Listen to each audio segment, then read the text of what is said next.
안녕하세요. 이건우입니다. 오늘 여러분들과 세 번째 만나는 시간입니다. 먼저 시간에는 풍안의 자식이라는 제목으로 제가 말씀을 드렸는데 어떻게 그렇게 생각해 보셨나요?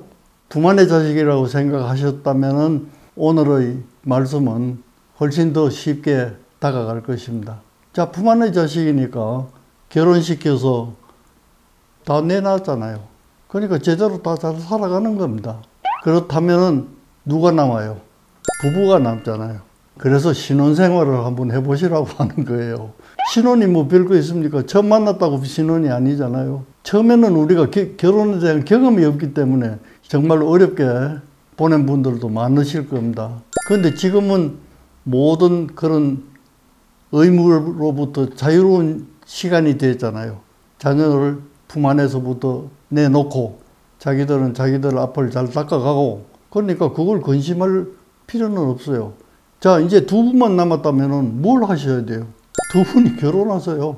결혼이라는 것은 옛날로 생각하면 둘이 서로 결혼식 올리고 도장 찍으면 그게 결혼인 것 같죠? 요즘은 그런 게 아닙니다. 언제든지 상대방과 맞지 않으면 헤어진다는 걸 명심하셔야 돼요. 그러면 젊을 때 우리가 많이 쌓여있던 어떤 불만 같은 것도 있을 건데 이 기점에서 새로 결혼한다는 생각으로 서로 양해해 가면서 신혼생활을 한번 해보시면 너무 재밌을 것 같아요.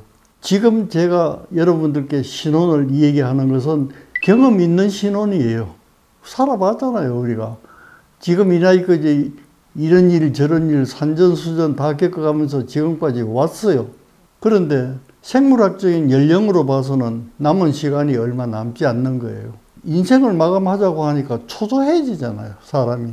불안하기도 하고. 그걸 제일 경계하셔야 됩니다. 초조함을 내려놓으시고 부부가 서로 옛날에 다정하게 지내지 못했던 것이 있다면 서로 얘기하면서 지금 풀어도 얼마나 좋겠어요. 그래서 이거는 왜 이런 말씀을 드리냐 하면은 그 임종에 가까운 그 요양원에 계시는 분들을 의학적으로 연구한 게 있어요. 새로운 삶을 살 수 있다면 어떻게 살고 싶은가? 그 중에 하나가 뭐냐면 풀고 살고 싶다. 맺힌 것을 풀고 살고 싶다. 자, 부부 생활을 50년, 60년 모두 하신 분들일 건데 그동안 맺힌 게 얼마나 많겠어요. 배우자에게 섭섭했던 건 또 얼마나 많겠어요. 자식을 키우면서 또 맺힌 건 얼마나 많겠어요. 이것을 풀어보세요. 푸는 시간이에요. 옛날처럼 분노를 가지고 푸는 게 아니라 옛 추억으로 푸는 거예요. 아, 그때는 참 그랬었구나. 지나놓고 보니 그것도 참 즐거운 것이었구나.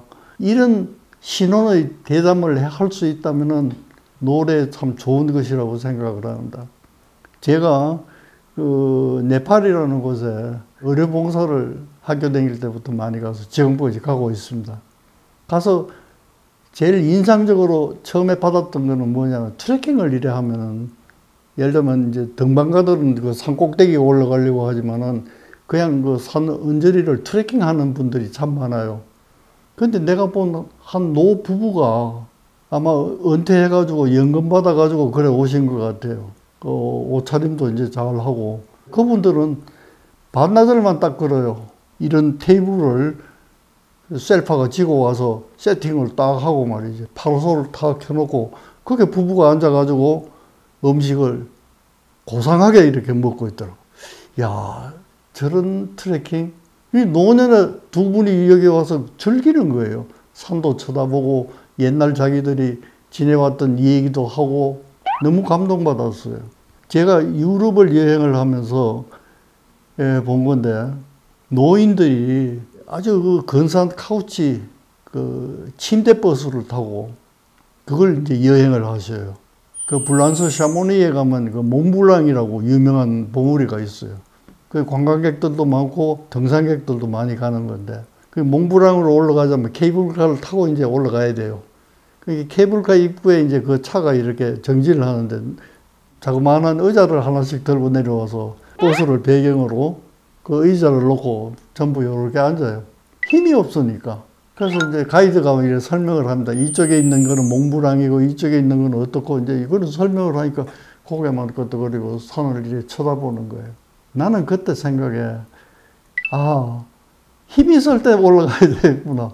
그러니까 기회 있을 때마다 나는 가야 되겠다. 그 생각을 그때 했어요. 그런데 그때는 내가 그분들을 처근하게 생각했어요. 근데 내가 막상 이 나이가 되고 보니까 그건 처근한 게 아니에요.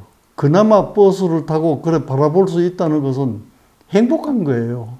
그래서 그 행복을 어떻게 누릴까? 지금 재미는 손자들한테 물어가면서 즐기세요. 이런 구석구석 즐길 수 있는 것들이 참 많다고 생각을 해요. 그것을 부부간에 분위기 있는 데서 차라도 한 잔 마시면서, 안 가더라도 방에서 테이블에서 둘이 앉아서 옛날을 회상하면서 즐기는 그런 신혼 생활을 한번 해보시라는 거고, 조금 더 마음의 여유가 계시는 분은 신혼 여행을 한번 해보세요. 길게 할 건 없이 2박 3일 정도라도 하고 또 한참 준비했다가 2박 3일 가고 이러면 우리나라에도 볼 게 참 많아요.